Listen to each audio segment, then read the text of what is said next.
Hi, Clutter Fairy fans. This is the Clutter Fairy Weekly for June 8th, 2021. I'm your co-host, Ed Gumnick, and I'm speaking with Gayle Goddard, award-winning certified professional organizer and owner of the Clutter Fairy in Houston, Texas. Hi, everybody. The Clutter Fairy Weekly is a webcast and a podcast where we dig deep into the clutter that stands between people and the lives they want to be living. We aim to make sense of where so much stuff comes from in the first place, and we offer strategies to slow down the accumulation, reduce the collection, which we're going to talk about today, and comfortably manage the stuff we choose to keep.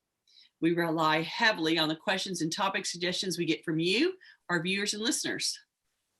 If you're joining us in the Zoom meeting for the first time, you can share your comments and questions via the chat, and I'll try to make sure Gayle addresses them before we move on to another topic. You can also use the raise hand feature if you would like to make a comment or ask a question yourself via audio or video. We're streaming the webcast live on Facebook, so you can also share your questions and comments there, and I'll relay them to Gayle. And during the webcast every Tuesday, you can talk to us by phone by calling 669-900-6833. Use meeting ID 993-419-863 and password clutter, all lowercase, to join the meeting. Let's start by following up on last week's weekly tittle, which was called Practice the Fundamentals. The assignment was to apply the basic organizing process we'd outlined to a limited area or project. We hope that by experiencing the process on a small scale, you might limber up your decluttering muscles and find energy and motivation to tackle a new project, or maybe refresh your approach to an ongoing effort. Let's hear from our participants in Zoom and Facebook. Did you practice the process this week? And how did it work for you? We encourage you to share your success stories or pain points with us in the comments. And we had one already from Linda, who said, I cleaned out one drawer in my dressing table in my bedroom and threw out my least favorite blow drying brush. Yay! And that made room for the blow drying brushes that you kept. So good job. I'm proud of you for doing it. Did you practice or work through the basics with any clients this week? I did, actually. And we're doing it in an unpack environment where we're trying to unpack some stuff and going through a closet and emptying all of those wardrobe boxes that got moved over and all the boxes of shoes and everything. And we're going through the process trying to get all the clothes into the new closet because it doesn't fit. Right now, there's too much to go in. And so we're having to do this process of, okay, let's look at all the pants. Let's look at all the shirts. Let's look at all of the creased gear. Let's look at all the stuff and make it all fit into the closet. We need to get it down to the container that you have. It's a big walk-in closet. We need to get what you own to fit into this one closet instead of have it overflow, because the next closet is on another floor because it's a townhouse. So it's not like she can just walk down the hall and go in another room. She has to go down a set of stairs to get to another room. And so we need to keep it all in one. So yes, we're in the middle of that process right now. Connie said, I attacked a miscellaneous pile, going at it 3 times for 10 minutes, almost done sorting. Hey, good job. And Dawn said, I cleaned out 3 drawers and got rid of 2 extra pencil sharpeners and 2 extra staple removers, as well as some other things. I also started to declutter a closet in prep for new carpeting coming in a month. Ooh, that's a perfect time, because in order for them to put the carpet, you got to get everything off the floor, right? So this is the perfect time to go into all those surfaces where they're going to be moving stuff around and get stuff off the floor. Ooh, can't wait to hear how that goes. And more update later is what I mean. Anita added, I applied what I have learned to pack for this trip, packing cubes and tiny bottles. I also emptied and reset the kitchen junk drawer. It's beautiful. Yay! Also, the center drawer in the desk found literally dozens of credit cards.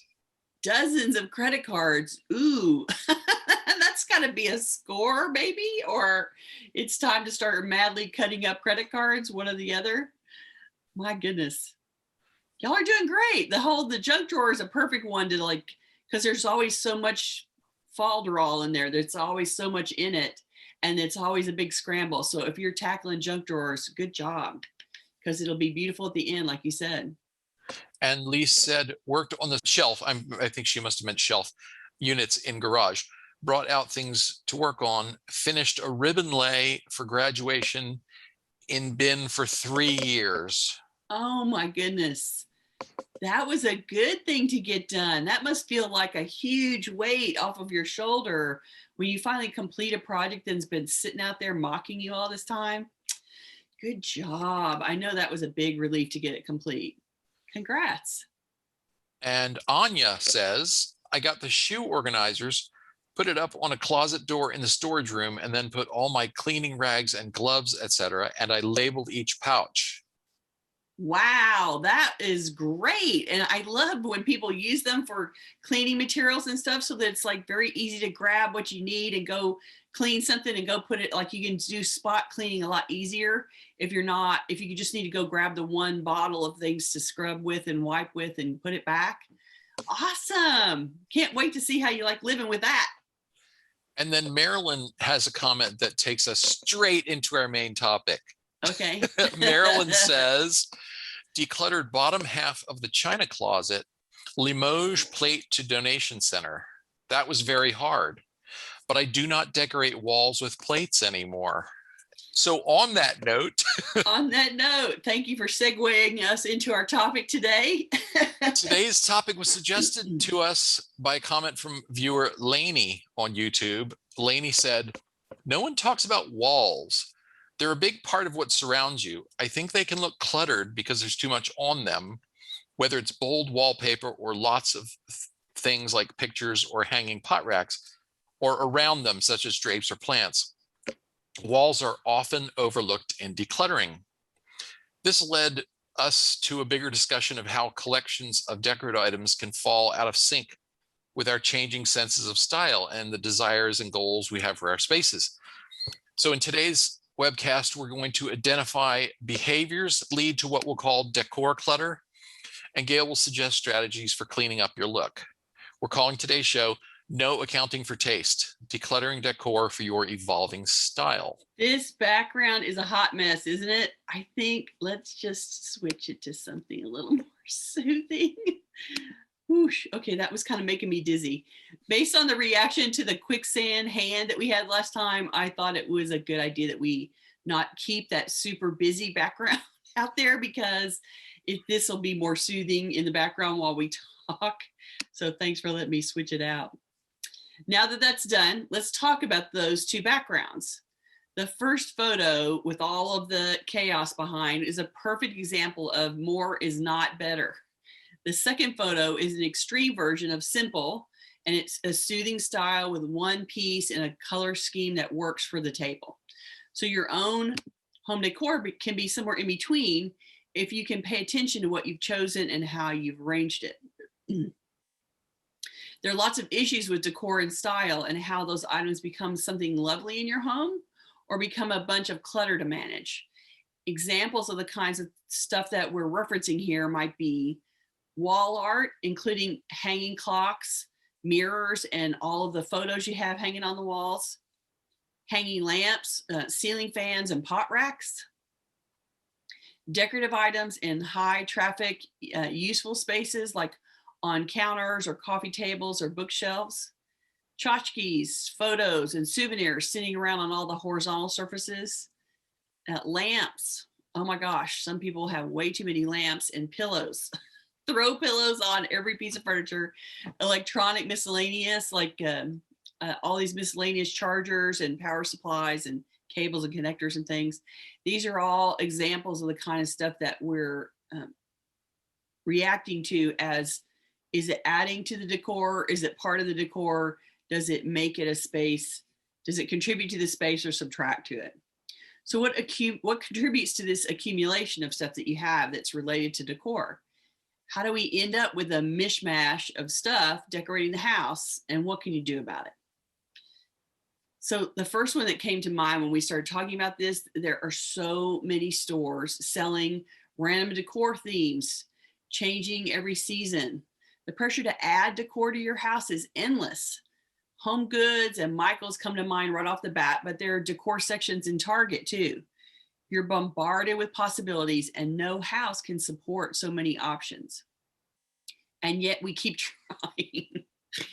Decor is on top of your keepsakes and memorabilia. So you start with things that are keepsakes, and you start with your memorabilia and your photos and memories and awards and all of the things that you keep. And then decor is in on top of that. If you're keeping and showing a whole lot of those keepsake pieces, then you've got less room for random stuff from home goods. Just because they've made more cool things for a house doesn't mean that you can actually fit more in your space. You only have one house with so many walls and only so many rooms and only so many horizontal surfaces. Your house cannot hold an infinite amount of decorative items. No matter how desperately the store wants to send more home with you, you cannot make more fit in your house. Picking and furnishing a style is a big investment, and changing it a bunch of times isn't really practical. You may buy the furniture and art and decor over a period of time, but there's a point when you're complete. Adding more after that just crowds it up. Some people also like busier volumes of decorations than others, but filling all the walls and surfaces with art and decor items is overwhelming to other people. So for some, lots of blank wall is soothing, and for other people, lots of blank wall is boring. So your home should reflect your style, and you just need to know when you've reached the saturation point for you and for others in your home. Your style may evolve over time as you grow older and you have more experiences and mature as a person. One YouTube viewer, CM, writes, "We should evolve into our own taste in decor instead of buying a lot of junky stuff from Michael's. What we thought looked great at 20 will probably look immature later on.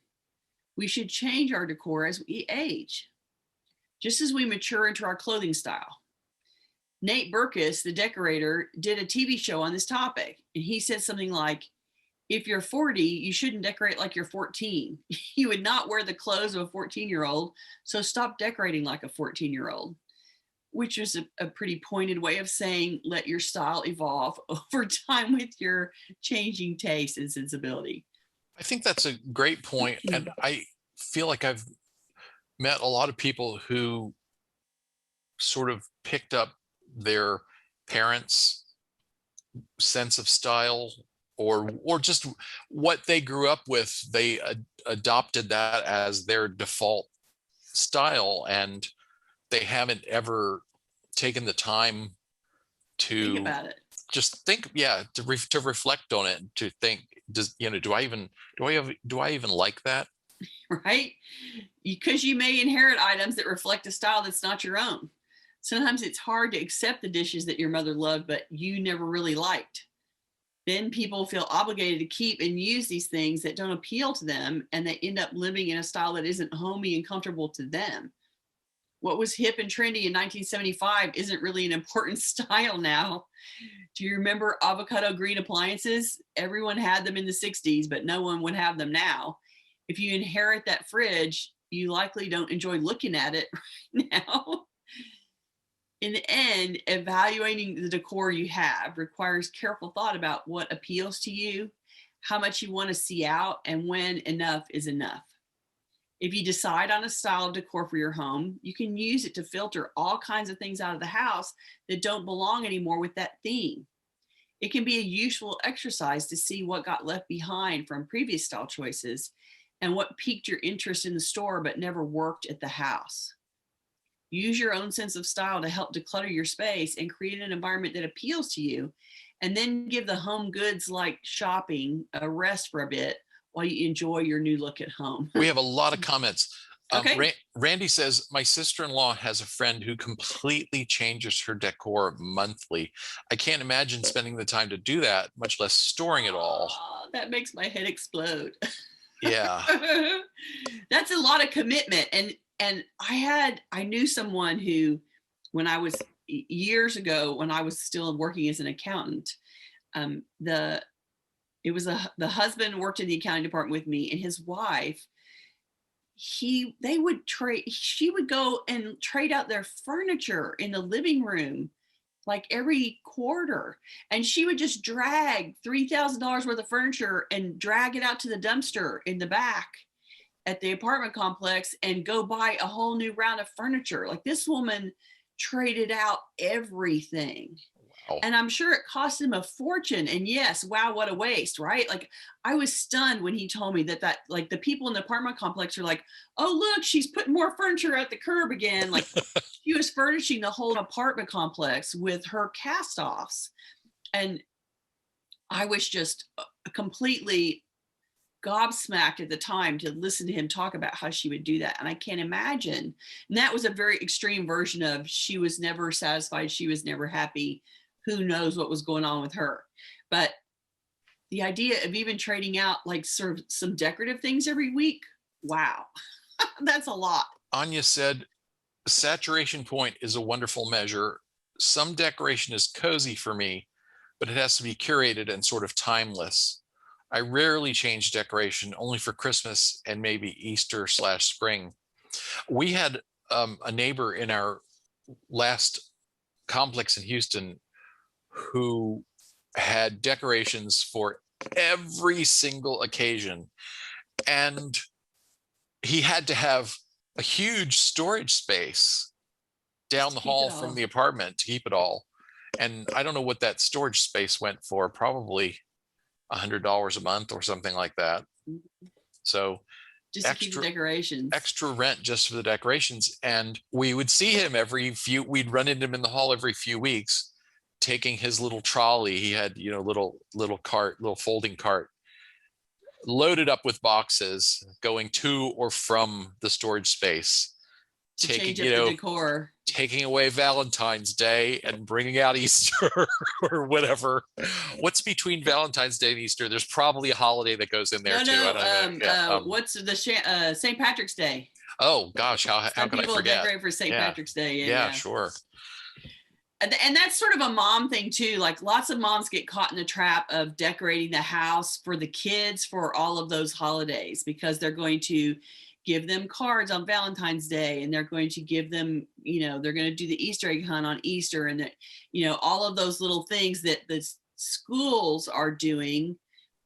They're changing up the decorations in the classrooms to go with all of the all of the scheduled events going by, all of the holidays, and parents get into that too, that they want to change it out and make it look pretty for their kids. And I think that lots of moms think that's a great idea as a younger mom, and then they spend a decade doing it, and then they're sorry or they're tired, or they evolve past it, the kids aren't little anymore and they let it go. But in the decade where they keep it up, they have a storage unit worth of stuff to decorate with, and they have to trade it out all the time. If you are one of those people where the kids used to do it and now you don't, it's a perfect thing to let go to another young mother who doesn't have the money to deal with it. Go send it out to Goodwill and let somebody else start using it all. You don't have to keep it all. And as grandma, you don't have to decorate at the same level. If you still want to decorate, you can decorate for some of the big holidays and skip some of the lesser ones. And you can put out less, because mom's going to do it herself at her own house, and you can do the grandma edition at your house. So it's not as big of a collection. It's a good thing to, if you've evolved over time through your life to that point where the kids are not little kids anymore, they're big or grown, then it's a perfect time to fluff out all those decor items and let them go. I think that our neighbor who did so much of that, it was sort of his hobby. Mm-hmm. And that's fine if you really enjoy it. Yeah, like if he was going to spend the money, and because he actually used it, if you saw him all the time in the hallway, that meant he was doing it. Yeah, he definitely, it wasn't that he amassed this collection and then didn't use it. He changed it all the time. But and that worked for him. You still have to sort of check yourself from time to time and go, well, now, do I do it because I like it and because it puts me in the spirit of the season, whatever the season is, or do I do it because it nags me from the top of the spare bedroom closet? Right? Yeah. Anita says, I moved from a very large house with lots of wall space to a much smaller one And yet I have so many paintings my husband did, plus many reproductions, statues, wall hangings, etc., from a New York museum. Hard to give or donate or sell these because of memories and guilt. But I don't want them.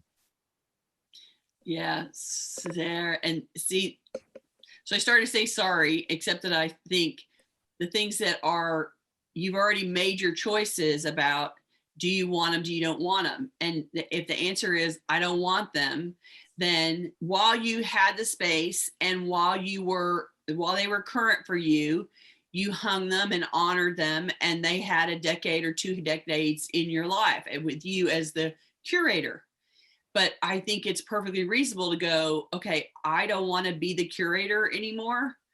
I need to let someone else have these pieces and let someone else be the curator. And so, however you are okay with letting that stuff go, maybe the ones that your husband painted, you want to get rid of in a different way than the reproductions or the statue or the art. Like, there may be places where you can go take a bunch of art. Here's a building, here's a business, here's a nonprofit organization, and they are using, they have a wall to decorate. One of the things that we did, here's an example of what I'm trying to describe here. When my mother passed away, she had decorated, she liked to buy original art, and she had bought several pieces, and she had bought some to fit specifically in particular walls in the house that she lived in. And so there was some artwork that was big because it was overhead on a really high wall, or it fit in particular nooks and crannies in spaces in her house that was part of her decorating. You know, she and the interior designer went in there and figured out what was going to go where. And so when we dismantled the house, Alicia and I could not absorb all the art that was there. And there was some of it that was like, yeah, A, that's too big for me. B, I don't like that color scheme. Like, she bought it because it worked where it was, but there was nothing about that. It didn't all translate into us, into our houses. And so we kept about a third, and we actually returned some of the artwork back. We called the gallery that she had bought it from, and the woman came and took back 5 or 6 pieces and sold them on consignment, so that they were moved on to the next owner. And mother lived with them for 14 years. She got her use out of them. And then we put them back to where other art collectors could collect the art. And it was a good solution for us to not just take really valuable art and just go dump it in Goodwill and not know if it was going to be taken care of. But it was a way that we could put it in front of people that might be willing to collect it again. And so it worked, and it was a good solution for us. And you can do some version of that with anything that you've decided. Yeah, these worked in the old house, but, and particularly as you downsize, but we don't have as much space, or the layout is different. The old house had a whole bunch of rooms and walls, and the new house has a great room with no walls because it's a wide open space. And so what used to be 4 different rooms with walls is now one great big room that holds everything. And so you don't have as many flat surfaces to put stuff on. So you do have to change the volume to reflect the space that you're actually in. And giving them away in bulk in whatever way that you can. Donate them for a raffle, for a fundraiser at the church. You know, there's always ways to get rid of stuff. And at the very least, go to an art school, go to a high school, and see if they need some art. It can be done. You can get rid of it. And good for trying, like recognizing that you've lived with it as long as you want to live with it, and now it needs to go. And the guilt that you have with it, this is your version of Ed got the craft. What was the little piece? It was some kind of hand stitched thing. Yeah, it was I guess it was cross stitch. Yeah. Right. He kept it because a friend had given it to him, and he felt guilty about giving it up for a long time. But then I ended up saying to him, you've honored it and lived with it for 20 years. I think it's okay for you to pass it on to the next person now. And recognizing that that's where you are, and being okay with it, and accepting of you've honored it as long as you want to, and now you can send it on. Anya said, guilt decor is the worst. It is the worst. And, there was a time when Penny and I actually went to work for this really young doctor. She was fresh out of school, like just had her first job. And she didn't have very much money yet. Of course, doctors are always in huge amounts of debt when they first start their careers. And she had bought this little townhouse, and her parents had offloaded kitchen items, furniture, like, here's our excess, you can use it to furnish the house. And she ended up with this set of glasses that were from the 70s, and they were leftover clunkers that the parents wanted to get rid of. And she's like, I hate these glasses, except my parents gave them to me and I feel like I have to keep them. And Penny turned to her and said, your parents dumped their clutter on you. You don't have to keep it. You can send it on to somebody else. And it sort of gave her mental permission to go, yeah, just because they came from my parents doesn't mean I have to like it or keep it. And she let us box it up and take it on to the next thing. And then she had more room in her little bitty kitchen, which was the goal. Decor will get you forever. On the subject of evolving taste, Lise said, I loved light wood, poplar, and maple. Now I love walnut. And Ria said, I donated about a third of the decor items, pardon me, on living room shelves a few months ago. I've got more to get rid of, but beginning a redecorating project and want to wait till that's done to finalize what to replace or remove. Which makes sense, because you don't know where everything's going to end up and what the new furniture layout's going to be and that kind of stuff. So the little extra decorative things get added in at the end, of course. And so it's a perfect time to go, okay, it works here, it doesn't work here, there's no other place that I want it to go, and now it needs to go out. And let that be your last stage of your decorating, is to remove and donate away everything that doesn't work with your new redecoration scheme. Like I said, it's the perfect time to let a bunch of stuff go. And on the topic of the woman who used to turn around all of her furniture every 3 months and put it out by the curb, Lorraine asked, what is her address? Because I need a new sofa. Yeah, sorry. She has actually gone to God. She is no longer with us. And the great furniture exchange has stopped. So there's nothing I can do for you now. We have more comments that I want to get to, but before that, I want to just take a moment to remind those who are watching live that we also have a YouTube channel with more than 100 videos on a wide variety of organizing topics. Visit cfhou.com/YouTube, subscribe to our channel, and then click the bell icon next to the subscribe button if you'd like to get notifications whenever we post new content. And I also, while we're paused, I also want to say a special thank you to Joyce and Patty for becoming our newest Patreon supporters. Patty says that she's downloaded all of our podcast episodes, and when she wants to treat herself, she listens to one or two while she cross stitches or knits. Thank you, Patty. And I think that's a perfect thing to do while you're keeping yourself entertained, crafting, and your mind is focusing on something. You just listen to us chatter in the background and see if we can't, by osmosis, send you some good ideas. If you would like to help support our efforts with a recurring monthly donation of any size, please visit cfhou.com/Patreon, Patreon. Your contributions help us offset the cost of producing the weekly webcast and will help us fund new projects that we have in the works. Thank you again for your generosity, Joyce, Patty, and all of our patrons. Let me get back to a few more comments. I've had to decline gifts. Emily Sue says, I've had to decline gifts from family considering we have a small condo and usually they give decor. Did we talk about the Francoma story? Oh, no, we didn't. Would you like to? Yeah, I just was going to point out that's sort of another source of decor. Right, and I forgot to put that one in there. Decor clutter, and it's part of it's sort of in that guilt decor flavor.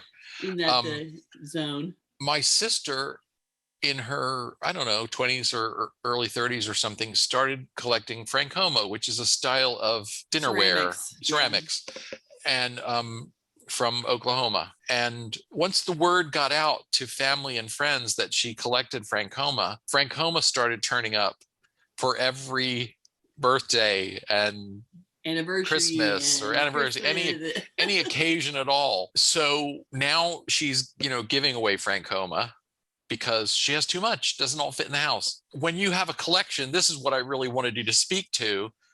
Once you have a collection and people find out you have a collection, they start helping you collect. Without your filter or your sensibilities of what you find appealing, right? So you end up with, it happened for me for a while about beads earlier on in my life. Now everybody knows better, and they can't possibly give me beads that I don't already have. So they've learned that that's not a good thing to do. But early on, when I started getting interested in beads and I was buying them all the time, then friends would try to buy a bead book, or they would try to buy beads at the local Hobby Lobby as a gift. And they didn't realize that, I was such a fanatically passionate bead person that I knew as soon as a new bead book hit the market, I had already ordered it before it even got in the bookstores. When you have a passion about collecting, you go after it a lot faster than your friends and family, but they do glom on to, oh, look, she's into that, let's get some for her. And then you end up with a collection that is not what you wanted, not exactly what you would have picked for yourself. And it has the added guilt factor of it was a gift that someone in your family gave you. And so then you end up with a whole bunch of extras that you wouldn't have added to your collection otherwise, and it grows a lot faster than you expected. And that was where Anne ended up. She ended up with the collection that she bought. And then, like, here somebody says, I have doubles and triples, right? Like, then the friends would buy, or the relatives would buy more pieces, and they wouldn't check with her. Do you have that piece already? Is this the color that you like? Like, they wouldn't ask any questions. They would just go and look for the ceramic name, buy a piece, and bring it. And so you sort of lose control of the ability to curate your own collection when your family and your friends start gifting you pieces of the collection. And it's a way that collections grow a lot faster than you anticipate they're going to when you first start collecting. It'll spin out of control pretty quickly when the family gets on the bandwagon. And now Anne's disposing. Right now she's shrinking the collection. They downsized out of the house that they were in. They're in a smaller space. She had to make room for a smaller collection, and so that's why she's giving things away now. I'm reminded that, I think we didn't grow up with a lot of holiday decor other than Christmas. We had loads and loads and loads of Christmas, but not much else. And I think and I'm one of 6 children, so I think it was all mom could do, maybe to do a centerpiece for the dining table, the kitchen.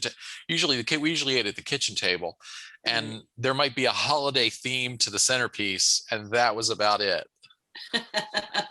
And you know what? With 6 kids, it's a wonder she was still upright at the end of the day. So right? I don't blame her one bit.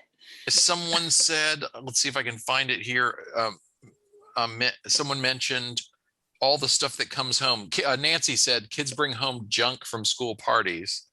Yes. Oh my God. That can kind of become decor clutter. Yeah, because then it has this came from my kid attachment to it, right? But you have to remember that the teachers are going through the process of decorating and making it fun for the kids, but then it's clutter to them. They don't want all that stuff staying around the classroom, so they send it home so that it will no longer be in their place.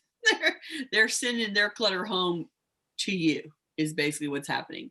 So it's your job to curate your children's collection as well. Their little art collections.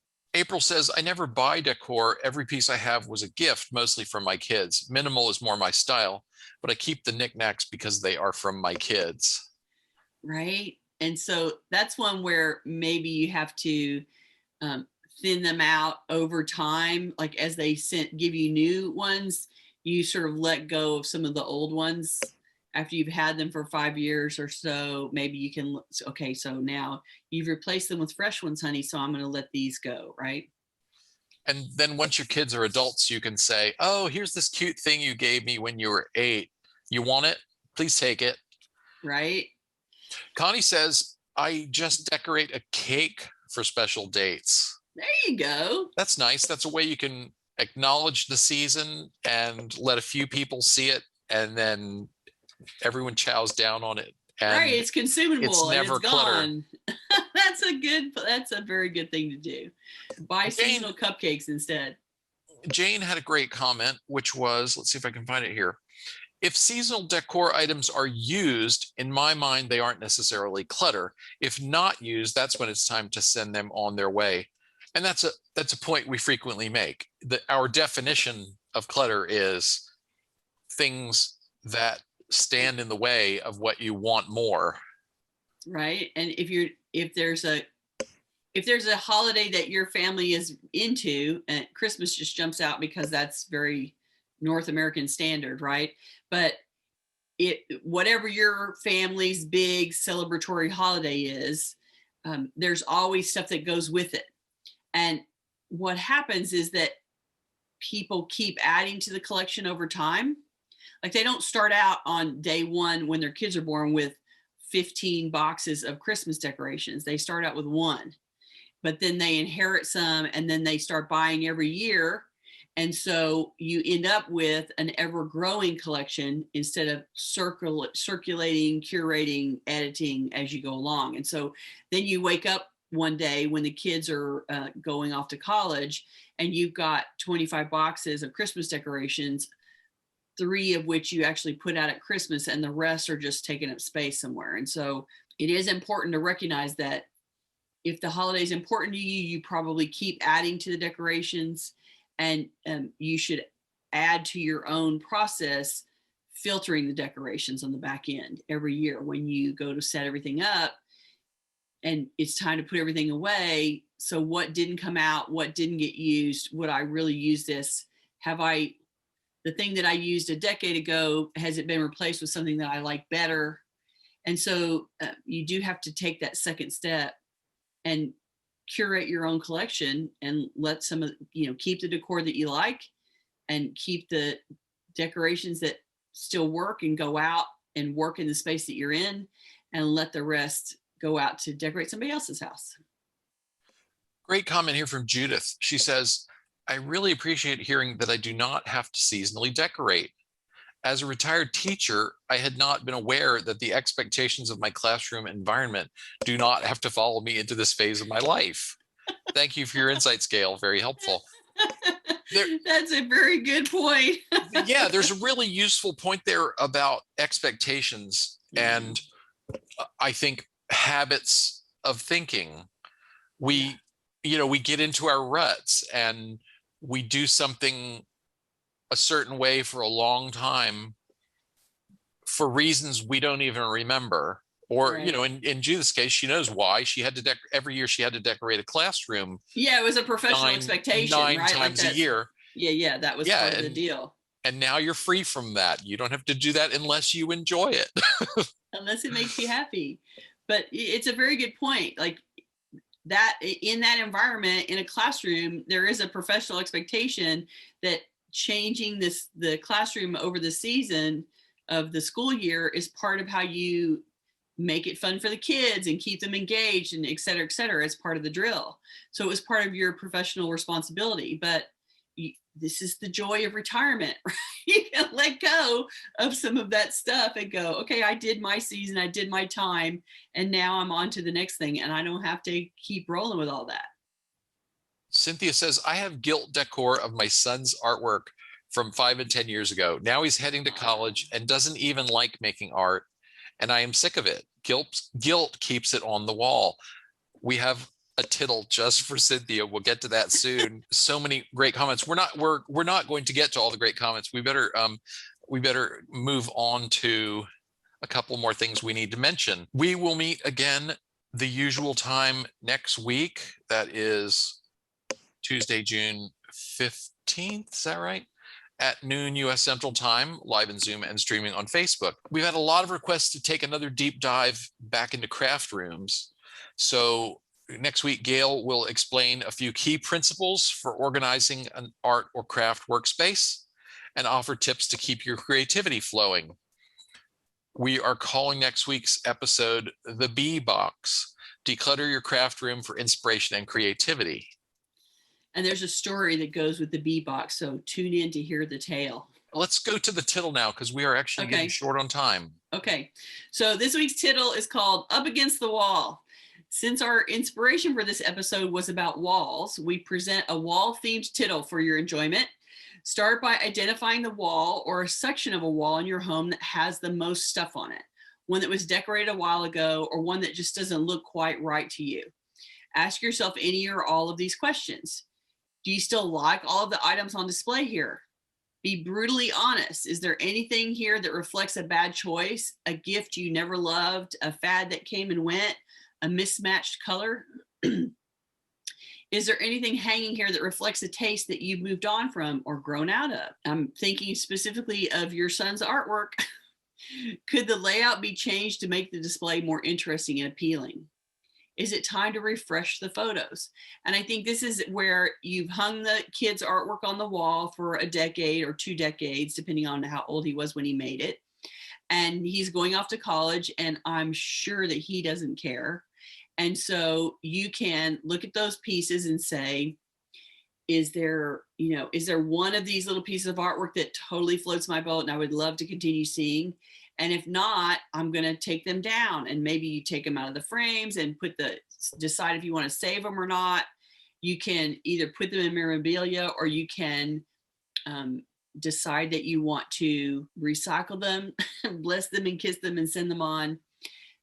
But this is a perfect time to go and look at what's on the wall. Why is it here? Do I still actually want to look at it? Because your house does not have to be frozen in time. And the decor that you put up when you moved into the house does not still have to be there in the exact same way when you, go out of the house, when you die. So you can change it along the way. And now's the time to look at one and see what happens. And what if you're one of the lucky few who don't suffer from decor clutter or have a wall that fits the bill? Okay, so we have some alternative assignments if this is not you, if you don't have that wall clutter issue. Instead, because we talked about collections as well here, right? So, and the reason we talk about collections is because we decorate with those collections in order to show off the collection and show the people what we're interested in and what we've got. And so this is how collections become decor. And we want you to look at a collection that you own and consider whether all the items in it still fit your current sense of style. Or if you don't have a collection, then you can take inventory of your seasonal decor collection, like we were talking about, thin out the Christmas. Eliminate any items that no longer suit your taste. So it's 3 different places where decor backs up and collects.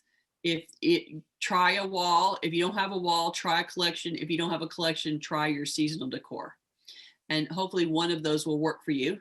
And then be ready to come and tell us how it went next week. If you are watching this on YouTube, we would love for you to join us live. To get notifications about upcoming events, we invite you to join the meetup group by visiting cfhou.com/meetup. Don't be put off by the fact that it says Houston Clutter Coaching Meetup Group, because we haven't had a live meeting in Houston in a couple of years now. We're welcome to anyone who is interested in the topic from anywhere in the world. You can also follow us on Facebook by going to cfhou.com/Facebook, or subscribe to our mailing list by visiting cfhou.com/subscribe. We love to hear from our viewers and listeners, so please keep those questions, comments, and topic suggestions coming on YouTube, Facebook, or anywhere that you find us. And you can always reach us through our website at clutterfairyhouston.com. Ooh, and I have one more announcement. I hope that people haven't tuned out yet, because I've thought of one more announcement that I forgot to throw in. We are working on a future episode about Marie Kondo and her book.